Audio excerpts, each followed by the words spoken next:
আল্লাহর কাছে দোয়া করবেন জাহাঙ্গীরনগর নির্বাচনটাও যেন সুষ্ঠু এবং শান্তিপূর্ণভাবে এবং উৎসবমুখরভাবে হয়।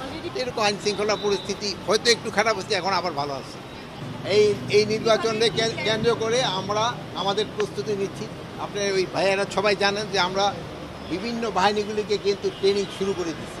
সেদিন আমরা পুলিশের ট্রেনিংটা কিন্তু উদ্বোধন করা হয়েছে, আপনাদের অনেকেই ছিল।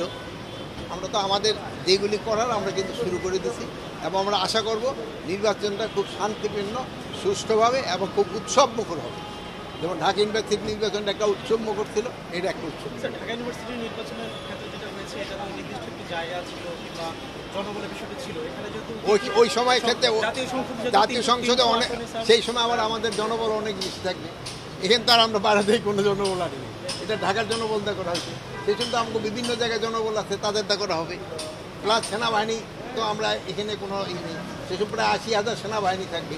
তারপরে আপনার নৌবাহিনী থাকবে, আপনার এয়ারফোর্স থাকবে, বিমান বাহিনী থাকবে, তারপরে আপনার সেই সময় বিজিবি থাকবে, র্যাব থাকবে, আনসার থাকবে, আর আমার পুলিশ বাহিনী তো থাকবে। এইটা ব্যাপারে শোনেন, এইটা ব্যাপারে অনেকে অনেক প্রশ্ন করছে, ওটার উত্তর তো বহুবার দেওয়া হয়েছে। এখন আপনারা আল্লাহর কাছে দোয়া করবেন জাহাঙ্গীরনগর নির্বাচনটাও যেন সুষ্ঠু এবং শান্তিপূর্ণভাবে এবং উৎসব